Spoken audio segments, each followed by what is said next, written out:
तो यहाँ पे आपके सामने आ चुका है वीडियो नंबर आपका ये 98वां नंबर का वीडियो है। और मैंने कल 57 नंबर का वीडियो डाला था, उसमें बहुत सारे लोग जो है कल्टिस मार चुके हैं। मीन्स उनको लगता है कि ये इंग्लिश में दिया है तो उनके लिए जो है महत्वपूर्ण नहीं है। जबकि माय डियर मैं बता दूं कि आप इंग्लिश में, मेरा बताने का मतलब ये है कि एक तो इंग्लिश में आपका क्वेश्चन यहाँ पे है जो पिछले कुछ साल पीछे जो है पूछे गए थे, ठीक है। अब इंग्लिश में है, ओके। अब इस चीज़ को हम आपको हिंदी में बताते हैं कि क्या क्वेश्चन कहता है, तो आपको समझ में आनी चाहिए। ऐसा ना है कि इंग्लिश में दिया है तो मैं सीधा इंग्लिश में पढ़ता हूँ, फिर भी पता नहीं। 57वां नंबर का जो वीडियो है उसमें बहुत सारे स्टूडेंट जो है वीडियो को नहीं देखे हैं, जैसा कि मुझे लग रहा है, समझ गए। कोई नहीं, चलिए अपना काम करते हैं। आज मैंने इससे पहले मैंने 32 क्वेश्चन तक कराया था और मैंने कहा था कि बाकी जो क्वेश्चन है वहाँ पे मैं आपको पूरे के पूरे कम से कम जो है आपको 50 क्वेश्चन के आसपास कराएंगे आज की इस वीडियो में। तो अच्छे से देखिएगा तभी जाके समझ में आएगा, वरना समझ में नहीं आएगा। अगर वीडियो को पूरा ना देखिएगा तो कोई फायदा नहीं है, समझ गए ना। चलिए देखते हैं, शुरू करते हैं। तो यह 58 नंबर का वीडियो है। उम्मीद करते हैं आप लोग वीडियो को देखिएगा, पूरा वीडियो देखिए, और नहीं समझ में आएगा तब कहिएगा कि हाँ सर कुछ नहीं समझ में आया, आप इंग्लिश लेकर नहीं आइए। लेकिन जब सब समझाइए देते हैं तो फिर क्या है टेंशन है। एग्जाम में हिंदी इंग्लिश दोनों रहेगा, जो भी में आएगा समझ में बना दीजिएगा। क्योंकि बहुत चीज़ों का हिंदी नहीं आपको पकड़ आएगा तो इंग्लिश से पकड़िएगा, इंग्लिश नहीं पकड़ में आएगा तो हिंदी तो अपना है ही, ठीक है। बाकी कोई नहीं, चलिए शुरू करते हैं। आपके सामने प्रश्न कहता है कि मैटरनल डेथ मीन्स मतलब मातृ मृत्यु का मतलब death of A pregnant women. मातृ मृत्यु का मतलब क्या होता है कि एक प्रेग्नेंट वोमेन का डेथ मतलब एक गर्भवती महिला का डेथ कब तक हो जाता है तो उसे मैटरनल डेथ मानते हैं। तो from conception till 42 day of delivery, ठीक है। कहता है कि 42 डे ऑफ डिलीवरी मतलब एक कंसेप्शन 42 दिन तक डिलीवरी के अगर किसी महिला का मृत्यु हो जाता है, समझ गए ना। देख लीजिए 42, समझ गए, 42 दिन डिलीवरी होने के बाद, समझ गए। कंसेप्शन है from conception till 42 day of delivery मतलब जब से कंसेप्शन है, एक जब से कंसेप्शन मतलब जो प्रोडक्ट बनता है अंदर में गर्भाशय में, तो कंसेप्शन से लेकर डिलीवरी के बाद 42 दिन तक का जो समय होता है और उस दौरान अगर डेथ हो जाता है किसी महिला का तो समझिए कि वही आपके प्रेग्नेंट वोमेन का मैटरनल डेथ कहलाता है। मतलब एक महिला प्रेग्नेंट हो गई, पता चल गया कि हाँ प्रेग्नेंट है, और उस फर्स्ट कंसेप्शन से लेकर 42 दिन डिलीवरी के बाद के 42 दिन का जो समय होता है वहाँ तक भी अगर महिला का डेथ हो जाता है तो मैटरनल डेथ में माना जाता है, समझ गए। आगे चलते हैं हम लोग। तो यहाँ पे मेरा नेक्स्ट प्रश्न है आपका। यहाँ पे कहता है कि the period of about 6 weeks after child birth is known as. कहता है यहाँ पे माय डियर ध्यान से दीजिएगा, देखिएगा। कहता है कि 6 सप्ताह के बाद, बच्चे के जब जन्म के 6 सप्ताह के बाद जो समय होता है उसको किस नाम से जानते हैं। तो माय डियर आपको पता होना चाहिए कि इनमें हमारा कोई भी ऐसा समय नहीं है जिससे हम ये कह सके कि 6 सप्ताह के जन्म के 6 सप्ताह तक का जो समय होता है उसे हम लोग क्या कहते हैं, नॉन ऑफ दीज कहते हैं। अब आपको पता है कि जन्म के 4 से 6 सप्ताह का जो समय होता है उसे क्या कहते हैं, उसे पेरीप्यूनियम कहते हैं, समझ गए ना, सूतिका अवस्था कहते हैं। पता है आप लोग को। चलिए आगे चलते हैं। What is level as serve anaemia in a pregnant women. कहता है कि कितने स्तर होने पर एक गर्भवती महिला में गंभीर एनीमिया का सूचना देता है। तो आपको एक चीज़ पता होना चाहिए कि गंभीर एनीमिया जो है लेस देन 7 GM प्रति डेसीलीटर से अगर कम हो जाता है गर्भवती महिला में तो वह गंभीर एनीमिया के श्रेणी में माना जाता है, समझ गए। आगे चलते हैं। A child is a Sam of, देखिए सबसे पहले समझ लीजिए कि ये SAM क्या है और ये जो है आपका MUAC क्या है, ठीक है ना। तो ये होता है सीवियर, समझ गए, सीवियर एक्यूट माल न्यूट्रिशन यानी गंभीर तीव्र कुपोषण, चीज़ को समझ गए।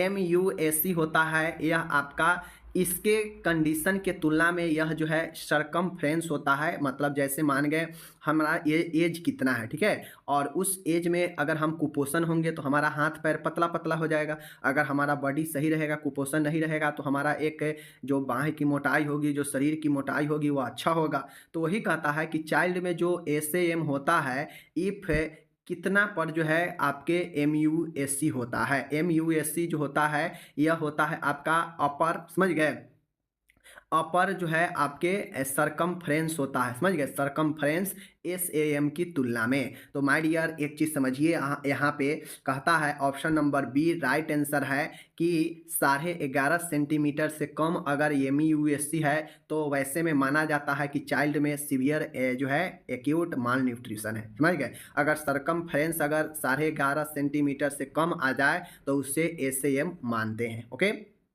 What is the ideal age of for starting complementary feeding, कहता है कि आदर्श उम्र कितना है कम्प्लीमेंट्री पोषक मतलब पूरक आहार शुरू करने का। तो आपको ये मैं कितना बार बता चुका हूँ कि आदर्श जो एज होता है वह 6 माह होता है, 6 मंथ पर हम लोग पूरक आहार शुरू करते हैं, समझ गए। 38 है, कहता है scurvy is cause by deficiency, मतलब स्कर्बी किसके कमी से होता है, तो आपको पता है विटामिन सी की कमी से स्कर्बी होता है। ओके, हो गया 38, यहाँ भी 38 है। अब यही चीज़ें हैं। अब कहता है व्हाट इज द नियोनेंटल पीरियड। अब सबसे पहले समझिए कि नियोनेंटल पीरियड का अर्थ क्या होता है। तो नियोनेंटल का मतलब होता है नवजात बच्चा, नवजात शिशु। तो नवजात शिशु का जो पीरियड अवधि होता है कितने दिन का होता है, तो 0 से 28 दिन का जो समय होता है जन्म के बाद वह नवजात शिशु का ही होता है, ठीक है, यानी 1 महीना कहिए। Which disease is transmitted mainly by faeco oral route. अब यहाँ पे एक कॉमन है, कहता है मेनली, समझ गए, मेनली यहाँ पे रख दिया है, इसका मतलब है कि इसमें और भी होगा जो फीको ओरल रूट से फैलता होगा, मतलब मल और मुंह के रास्ते से फैलता होगा, लेकिन मेनली बताना है कि मेनली कौन फैलता है। तो आपको पता है कि हेपेटाइटिस बी भी फीको और ओरल से फैलता है और पोलियो भी जो है फीको और ओरल से फैलता है। बट आपको ये पता होना चाहिए कि मेनली रूप से जब बात करेगा तो वह जो है पोलियो हमारा राइट आंसर होगा मेनली रूप से, ठीक है, पोलियो। ओके, चलिए आगे चलते हैं। आगे कहता है कि a 5 year old having loose motion, मतलब कोई 5 साल पुराना जो है लूज मोशन है, has adequate urine output and is painful, what should you do. कहता है कि कोई 5 साल पुराना, ठीक है, उसको जो है लूज मोशन है और उसका जो यूरिन आउटपुट है मतलब यूरिन जो आ रहा है वह यूरिन त्याग करने में काफ़ी दर्द पेनफुल है, तो आप क्या करेंगे, ऐसे पेशेंट में क्या करेंगे। तो right answer give ORS to drink, ORS की मात्रा दे, पानी पिए। एक 5 वर्ष के बच्चा है, समझ गए, उसको लूज मोशन काफ़ी हो रहा है और साथ में उसका जो यूरिन हो रहा है वह त्यागने में काफ़ी दिक्कत आ रहा है। इसका मतलब है कि उससे पानी का कमी हो रहा है बॉडी में, जिससे यूरिन आउटपुट कम आ रहा है, तो उसके लिए ORS ड्रिंक खूब करवाएंगे, समझ गए। चलिए आगे है, कहता है डायरिया मीन्स लूज स्टूल इन 1 डे। कहता है डायरिया अतिसार के मतलब क्या होता है, एक दिन में कितना बार अगर लूज स्टूल हो जाएगा, मतलब लूज स्टूल अगर हो जाएगा तो हम समझेंगे कि डायरिया है। तो my dear option number B, 3 या 3 से अधिक बार अगर एक दिन में अगर लूज स्टूल आता है, पानी की तरह मल अगर आता है 3 या इससे अधिक बार, तो हम समझते हैं कि व्यक्ति में डायरिया है, समझ गए।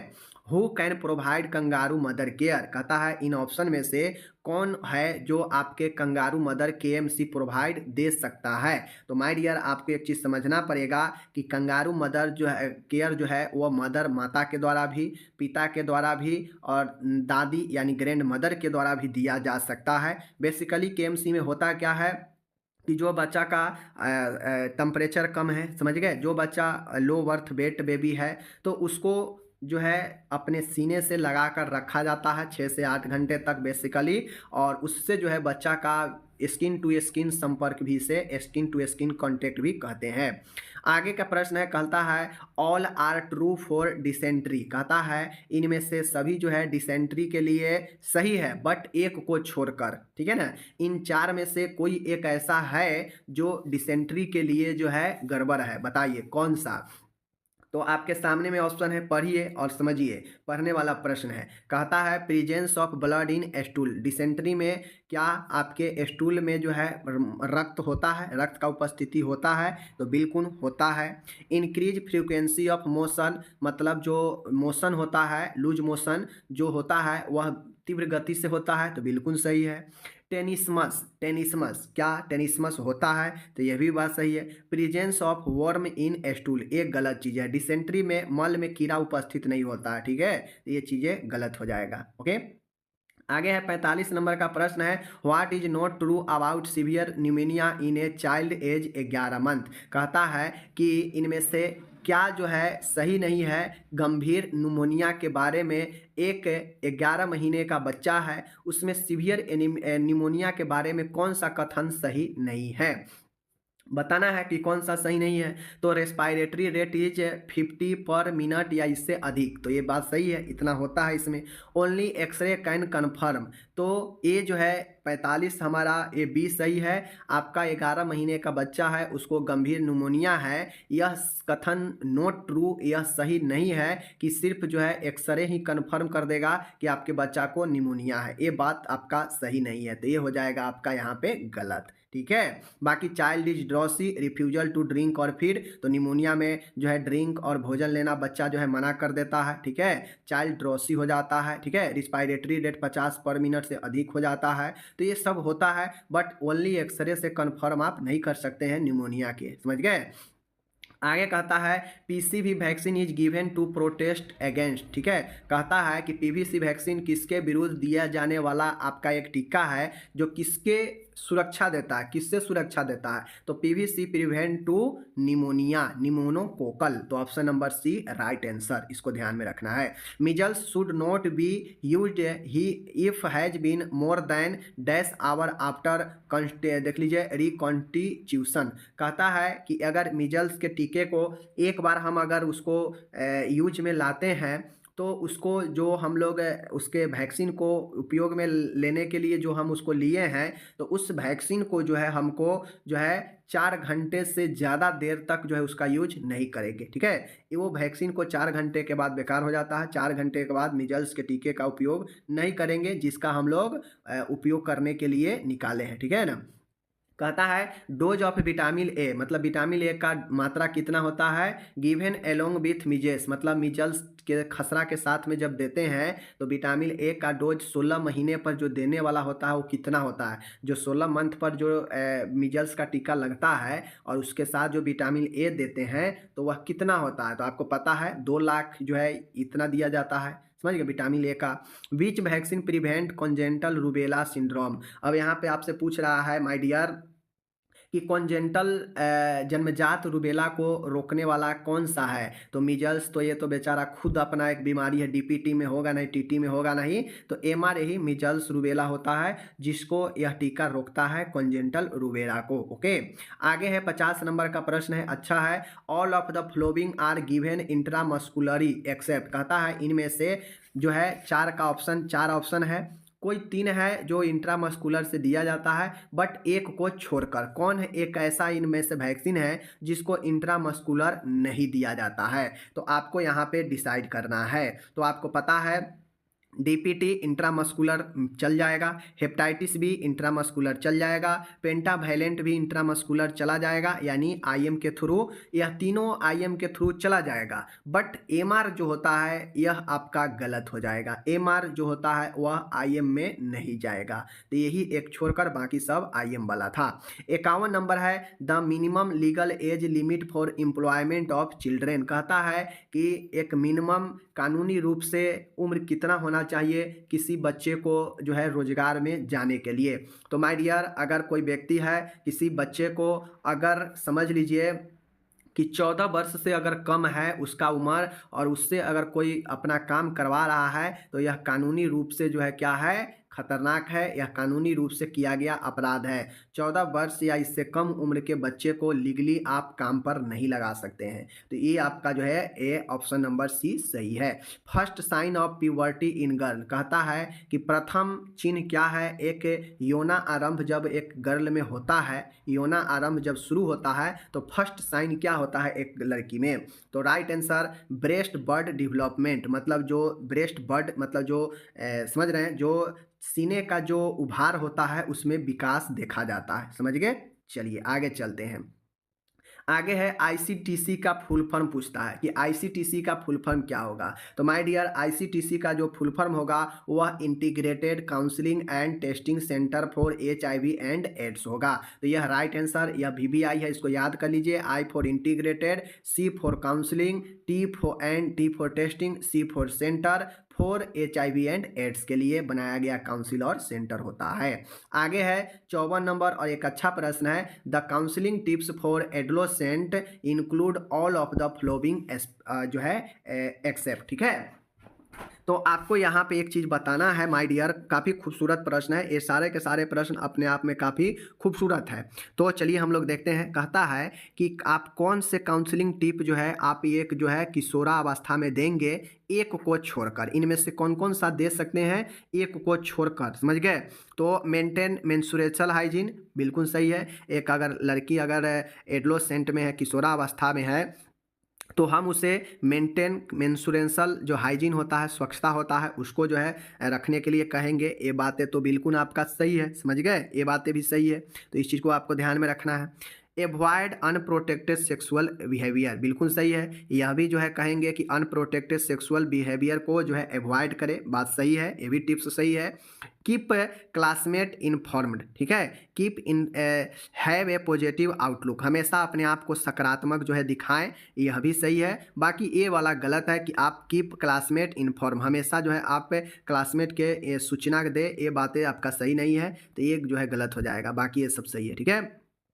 Adolescent mothers are at a high risk of, कहता है adolescent mothers are at a high risk of, क्या है यहाँ पे आपका ऑप्शन नंबर डी, यानी low birth weight babies, miscarriage, stillbirth, यानी adolescent mothers are at a high risk, मतलब एक किशोर माता अपने उच्च रिस्क पर होती है। कब? जब उसके जो है लो बर्थ वेट बेबीज होता है, मिस कैरिज होता है, स्टिल बर्थ होता है, यानी इनमें से सभी में जो है हाई रिस्क में जो है रहती है एक adolescent mother. Okay, what is difference, what is different amongst the choice given, कहता है कि इनमें से सबसे भिन्न जो है आपके चॉइस कौन देंगे आप, सबसे भिन्न चॉइस, इनमें से सबसे अलग चॉइस पसंद जो है क्या होगा। तो आपका देख लीजिए इनमें सबसे अलग कौन सा है, तो आपको पता है छाया, कॉन्डेम, कॉपर्टी, यह तीनों के तीनों जो है आपका क्या है, ये आपके कंट्रासेप्टिव से संबंधित है, मीन्स गर्भ निरोधक से संबंधित है, चाहे कॉपर्टी हो, चाहे छाया हो, चाहे कंडोम हो। बट इंसुलिन आपका एक हार्मोन होता है जो डायबिटीज को, ग्लूकोज को नियंत्रित करके रहता है। तो इनमें सबसे अलग यही ऑप्शन सी ही है, ठीक है, याद रखिएगा। 57 नंबर का है माय डियर, कहता है कि what is true about male sterilisation, मतलब पुरुष बंध्याकरण के बारे में क्या सही है। तो यहाँ पे आपके सामने में है, देख लीजिए, नोट ए परमानेंट मेथड, तो नोट ए परमानेंट मेथड, तो ये बातें सही है, यह कोई परमानेंट मेथड नहीं होता है। Failure rate is very high, बिल्कुल सही है। Can not be done after the age of 60, बिल्कुल है, 60 साल के बाद जो है आप मेल का स्टरलाइजेशन नहीं कर सकते हैं। नोन एज वैस्कोटॉमी, तो माय डियर कहता है कि नोन एज वैस्कोटॉमी, तो 57 जो है आपका यही हमारा सही है, ठीक है, यही जो है आपका ट्रू है, ठीक है, नोन एज वैस्कोटॉमी यही आपका इनमें सही है, बाकी के बाकी सब गलत है। क्यों? कहता है cannot be done after age 60, 60 वर्ष के बाद आप नहीं कर सकते हैं, बिल्कुल जो है कर सकते हैं, ठीक है। Failure rate is very high, गलत, फेलुअर रेट वेरी हाई नहीं, बहुत लो होता है। नॉट ए परमानेंट मेथड, बिल्कुल गलत, यह परमानेंट मेथड है, ठीक है ना। तो आपको इसमें से जो है आपका यह जो है आपका ये सब गलत है, एक सही आपका इसमें से यही हो जाएगा। ओके, आगे चलिए। व्हाट इज अंतरा, अंतरा क्या होता है, तो अंतरा क्या होता है आपको पता है माय डियर, तो अंतरा एन इंजेक्टेबल कंट्रासेप्टिव, ठीक है, अंतरा एक प्रकार के इंजेक्शन से लेने वाला कंट्रासेप्टिव है, गर्भ निरोधक है, ठीक है। कहता है women of reproductive age refer to all women age, कहता है कि एक महिला जो जनन क्षमता का जो उम्र होता है, कितने से कितने उम्र तक बच्चे को जन्म दे सकती है एक महिला। तो माय डियर 15 वर्ष से लेकर 49 वर्ष तक के उम्र तक एक महिला बच्चे को जन्म दे सकती है, उसमें जनन क्षमता 15 से 49 वर्ष तक होता है, समझ गए, तो ये चीज़ को ध्यान में रखना है। 60 नंबर है, what is not true about mail contraception. कहता है कि इनमें से कौन सा चीज़ है जो मेल कंट्रासेप्शन के बारे में सही नहीं है। सही नहीं के बारे में पूछ रहा है, समझिएगा। तो वैस्कोटॉमी इज इफेक्टिव परमानेंट मेथड, ठीक है, ये बात सही है, परमानेंट मेथड है, लेकिन हमसे नोट पूछ रहा है। कंडोम्स प्रिवेंट एसटीडी, बिल्कुल ये भी बात सही है। Abstinence is not the method of contraception, ये बात एक गलत है। अब्सटेंस जो है आपका एक कंट्रासेप्शन का मेथड नहीं है, ये गलत बात है। नॉन ऑफ द एबोज, तो हमारा ऑप्शन नंबर सी जो है यही हमारा गलत है, समझ गए। आगे चलिए, आगे हम लोग फिर से एक्सर से शुरू करते हैं। कहता है syphilis is a complex systematic sexual transmitted infection cause by. कहता है कि सिफिलिस एक सेक्सुअल ट्रांसमिटेड रोग तो है ही, साथ में यह किसके कारण होता है? हेलमिंथ के द्वारा, फंगस के द्वारा, वायरस के द्वारा या स्पैरो केट के द्वारा, ठीक है, स्पाइरो केट के द्वारा होता है। तो आपको पता है कि यह जो है ये स्पाइरो चैट्स के कारण होता है, ठीक है, स्पाइरो केट के कारण होता है, ध्यान में रखिएगा। Okay, what is the total duration of treatment of multi drug resistant tuberculosis. कहता है MDRT, ठीक है, MDRT यानी मल्टी ड्रग रेसिस्टेंट ट्यूबरकुलोसिस का कंप्लीट ड्यूरेशन, टोटल अवधि कितना होता है इसके उपचार का। तो आपको ये भी चीज़ पढ़ा चुके हैं, लगभग 24 से 27 मंथ का जो है टोटल कंप्लीट ट्रीटमेंट होता है। आगे है, आगे पूछ रहा है ए कॉम्बिनेशन ऑफ ड्रग, मतलब ड्रग का जो कॉम्बिनेशन होता है is used in the treatment of tuberculosis in order to. अब यहाँ पे ऑर्डर में बताना है कि कौन से दवाई का कॉम्बिनेशन जो है ट्यूबरकुलोसिस के उपचार में किया जाता है। तो आपको पता होना चाहिए my dear, reduce resistance of the pathogen to treatment. कहता है कि reduce resistant of the pathogen, मतलब बॉडी में जो रोगाणु होता है उसको जो है यह क्या करता है, कम करता है उपचार के जरिए, ठीक है। तो ट्यूबरकुलोसिस में जो दवा होता है वह जो रोगाणु होता है टीबी का, उसको जो है वृद्धि को रोकता है, समझ गए। आगे है 64 नंबर है माय डियर, यहाँ पे कहेगा कि DOTS in reference to tuberculosis means, मतलब डॉट्स जो है रिफरेंस है ट्यूबरकुलोसिस का, इसका क्या मतलब होता है। तो इसका मतलब यही है कि directly observe treatment short course. Dots का फुल फॉर्म पूछ रहा है, तो directly observe treatment short course, यही इसका फुल फॉर्म होता है। 65 नंबर है आपके सामने, डेंगू इज कॉज्ड बाय, किसके काटने से डेंगू होता है। तो आपको पता होना चाहिए, डेंगू एडिस एजिप्टाई मस्कीटो के काटने से, एडिस एजिप्टाई मस्कीटो के काटने से जो है डेंगू होता है। फीमेल एनाफिलीज मच्छर, मादा एनाफिलीज के काटने से क्या होता है, आप कमेंट करके बताइए, ठीक है। आगे चलते हैं, कहता है ऑल एमोंग द, देख लीजिए, all among the following are complication of hook worm infestation, एक छोड़कर। कहता है इनमें से एक को छोड़कर बाकी आपको बताना है कि वह एक कौन सा है जो कॉम्प्लिकेशन है, जटिलता है हुक वर्म का, एक को छोड़कर, ठीक है, एक को छोड़कर, मतलब इनमें से एक ऐसा है जो जटिलता है हुक वर्म का, समझ गए। तो iron deficiency anaemia, nutritional deficiency, ascites, meningitis. तो आपको पता है, समझ गए, मेंजाइटिस इनमें सबसे अलग है, मेंजाइटिस आपके ब्रेन का है, बाकी वर्म का इसमें से जो है आपका एक कॉम्प्लिकेशन आयरन डिफिशियंसी एनीमिया भी हो सकता है, न्यूट्रिशनल डिफिशियंसी भी हो सकता है, पेट में पानी, पेट को फूलना भी जो है वर्म के कारण होता है, बाकी मेंजाइटिस के कारण वो नहीं होता है। ओके, आगे है विच among the flowing virus is responsible for most incidence of common cold. Common cold का जो है सबसे प्रमुख जो है वायरस, इनमें से रिस्पॉन्सिबल कौन होता है कॉमन कोल्ड के लिए। तो आपको पता है राइनो वायरस जो है कॉमन कोल्ड के लिए सबसे जो है आपके रिस्पॉन्सिबल होता है। 68 नंबर है, कहता है fever follow by maculo papular rashes and any of the other cough coryza conjunctivitis. तो इनमें जो है कहता है कि फीवर के साथ में मैकुलो पॉपुलर रेसा, मतलब धब्बा होता है, और अदर जो है कफ, कोरिज, कंजक्टिवाइटिस, आँखाना, ये सब किस रोग में होता है। तो आपको पता है माय डियर, आप लोग बच्चे से पढ़ते हैं कि खसरा में बुखार भी आता है, आँख भी आ जाता है, ठीक है, कफ भी हो जाता है और चेहरे पर धब्बा भी बन जाता है। तो यह मीजल्स में होता है, आपको पता है पहले से, ठीक है। आगे चलते हैं, आगे है 69 नंबर का प्रश्न है, यहाँ पे देख लीजिए, what is not true about rabies. Rabies के बारे में इनमें से क्या सही नहीं है। कॉज बाय रेबीज वायरस, ठीक है, ये बातें सही है, लेकिन हमसे पूछ रहा है कौन सही नहीं है। Transmitted by bite of rabid animal, ये भी बातें सही है, एनिमल के काटने से। Nothing can be done post exposure, ये बातें जो है यहाँ पे गलत नहीं है, ठीक है, ये बातें जो है यहाँ पे सही नहीं है, ठीक है ना। ये बातें कि nothing can be done post exposure, यह आपके बात सही नहीं है। ऑल ऑफ द देम, ये भी बातें सही है, इसको छोड़कर ये दोनों सही है, ठीक है ना।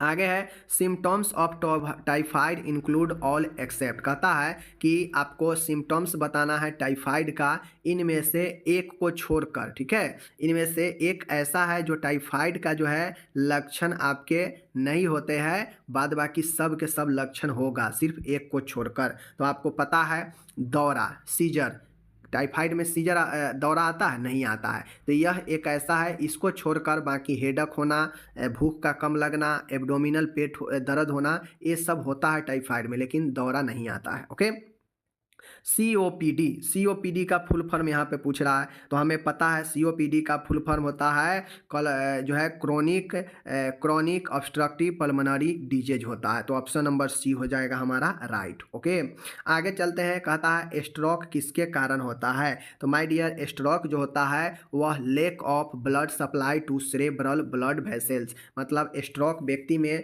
तभी आता है जब ब्रेन में ब्लड का सप्लाई कम जाता है, जिससे ऑक्सीजन कम जाएगा और स्ट्रोक आता है, ठीक है। अब यहाँ पे पूछ रहा है NPCDCS,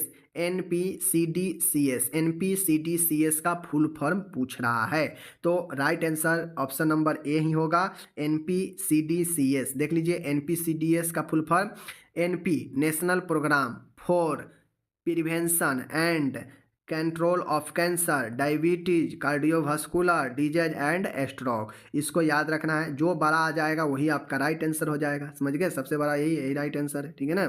आगे चलिए, what is the formula use to calculate BMI, BMI को जो है आप लोग को पता होना चाहिए, BMI कैलकुलेट करने के लिए क्या फार्मूला होता है, बॉडी मास इंडेक्स निकालने के लिए क्या फार्मूला होता है। तो आपको ये पता होना चाहिए कि weight in KG, height in metre square, यानी हमारा वजन अगर 60 केजी है, ठीक है, और हमारा हाइट मीटर में कितना है उसको हम लोग स्क्वायर रूट लगा देंगे, और मीटर में जितना हमारा हाइट रहेगा उसको यहाँ पे लिख देंगे, तो वह हमारा BMI निकल जाएगा। ओके, चलिए आगे है माय डियर, यहाँ पे देख लीजिए, कहता है कि स्ट्रोक, यहाँ पे देख लीजिए देखिए यहाँ पे जो ये वाला ऑप्शन है, यहाँ पे देख लीजिए स्क्वायर है, ठीक है, ए स्क्वायर है, तो ये मत समझिएगा, ये स्क्वायर है। वेट इन अगर 60 केजी वजन है और हमारा अगर 3 मीटर का हाइट है, तो 3 का स्क्वायर कीजिए 9, भागा दे दीजिए, कितना हो जाएगा 9 छक 54, ठीक है, 9 छक 54 और 9 छक 54 लगभग 6 पॉइंट कुछ आ जाएगा, समझ गए। तो इस हिसाब से जो हम इसको निकालते हैं, ये चीज़ को आप लोग को समझना, ठीक है ना। तो ये हो गया, वेट इन केजी में होना चाहिए, हाइट इन मीटर में होनी चाहिए और उसको स्क्वायर, ठीक है, याद रखिएगा।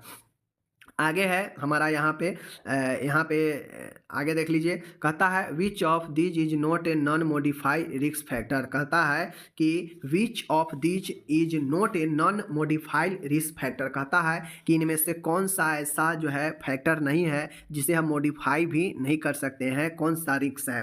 तो 76 यहाँ पे राइट आंसर ओवरवेट, ओवरवेट एक ऐसा जो है जिसमें हम लोग एक ऐसा रिस्क फैक्टर है जो नॉन मॉडिफाइबल होता है, ठीक है ना। तो ये हमारा जो है आपका ओवरवेट, इनमें से कौन सा नहीं है, नहीं पूछ रहा है, ठीक है।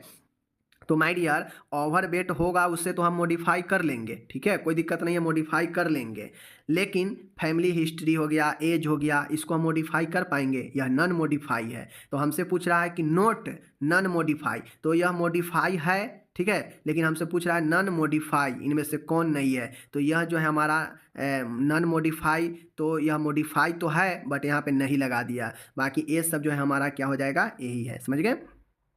77 नंबर का प्रश्न है, beta blocker and ACE inhibitors are prescribe for the management of, कहता है कि बीटा ब्लॉकर्स और एसीई इनहिबिटर्स दोनों दवाई का ग्रुप है, किसके लिए मैनेजमेंट के लिए जो है प्रिस्क्राइब किया जाता है। तो आपको पहले से पता है माय डियर कि जो हाइपरटेंशन के रोगी होते हैं, उच्च रक्तचाप के, उसको बीटा ब्लॉकर और एसीई इनहिबिटर्स जो है मैनेजमेंट के लिए दिया जाता है। आगे है आयोडीन डिफिशियंसी डिसऑर्डर, आयोडीन की कमी से from A spectrum of abnormalities expert, समझ गए। कहता है इनमें से छोड़कर iodine deficiency disorder from spectrum abnormalities होता है कि कोई एक को छोड़कर। तो आपको पता है माय डियर कि जो नेक रेजिडिटी होता है, नेक रेजिडिटी होता है, इस एक को छोड़कर बाकी सब जो है आपके क्या होते हैं, आयोडीन डिफिशियंसी डिजीज है। The daily requirement of iodine for normal human growth and development, कहता है एक नॉर्मल मनुष्य में डेली ग्रोथ और डेवलपमेंट के लिए कितने आयोडीन की आवश्यकता प्रतिदिन होती है। तो इसका राइट आंसर जो है ऑप्शन नंबर बी, 100 से लेकर 150 माइक्रोग्राम की आवश्यकता पड़ती है। ओके, याद रखिएगा। आगे है benefit of weight reduce include, कहता है कि वेट रिड्यूस करने का क्या लाभ मिलता है, हमें ये बताना है। तो माय डियर इसका राइट आंसर ऑप्शन डी होगा, lowering risk of cardiovascular death. अगर आप वेट कम करते हैं, वेट कम करके रखते हैं, तो इससे आपको जो है कम संभावना होता है हृदय रोग होने का। Reduce of harmful blood fats and hyperlipidaemia, अगर आपके अंदर फैट कमी है, से वेट अगर कम करके रखते हैं, तो आपका जो खतरनाक जो ब्लड फ्लैट, जो ब्लड में लिपिड वसा जमा है, वह भी संभावना कम होगा। करेक्शन ऑफ स्लीपिंग डिसऑर्डर, आपके नींद का जो समस्या है वो भी सही होगा। यानी सब के सब जो है सही है, ठीक है, तो याद रखिएगा। आगे है, आगे बहुत सारा अच्छा प्रश्न है। अब यहाँ पे कहता है national leprosy eradication programme was launched in, आपको ये हम पढ़ा रखे हैं कि national leprosy eradication programme was launched in कब किया गया था, तो 1983, याद रखिएगा। प्रधानमंत्री सुरक्षित मातृत्व अभियान PMSMA वाज लॉन्च इन, कब लॉन्च किया गया था, तो ऑप्शन नंबर 2016, प्रधानमंत्री सुरक्षित मातृत्व अभियान जो है 2016 में लॉन्च किया गया था, ठीक है। 83 नंबर का प्रश्न है आपके सामने में, देख लीजिए। Full form of MAA programme, MAA programme का फुल फॉर्म क्या था, तो माँ प्रोग्राम का फुल फॉर्म है mothers absolute affection, mothers absolute affection, ठीक है, मदर्स एब्सोल्यूट अफेक्शन, ठीक है। अब देखिए यहाँ पे आपको ये एस छोड़ देगा तो गलत हो जाएगा, मदर्स एब्सोल्यूट अफेक्शन, याद रखिएगा। आगे है, कहता है first national AIDS control programme first launched in, कब लॉन्च किया गया था, तो माय डियर इसका right answer option A 1992, programme first पूछ रहा है, ठीक है ना, तो फर्स्ट 1992 में शुरू किया गया था। India aims to eliminate TB with zero death, कहता है कि भारत जो है कितने ईस्वी तक जो है टीबी को जो है जीरो डेट के साथ, मतलब बिना किसी मृत्यु के साथ एलिमिनेट ख़त्म करने का लक्ष्य रखा है। तो आपको पता होना चाहिए 2025 तक भारत जो है टीबी से को जो है ख़त्म करने का जीरो डेट के साथ जो है लक्ष्य रखा है, ठीक है। तो ये जो है आपका मैंने आज 50 प्रश्न मैंने आपको करा दिया। आप लोग जो है अपना प्यारा सी बात बनाए रखिए, और कितना समझ में आया नहीं आया, थोड़ा सा इंग्लिश है तो हो सकता है आपको थोड़ा दिक्कत हो, बट जो भी हुआ है मैं आपको कोशिश किया हूँ कि इसको हिंदी में करके आपको अच्छे से बता दूँ और बता दिए। ओके, मिलते हैं अगले वीडियो में, अपना ख्याल रखिएगा, धन्यवाद।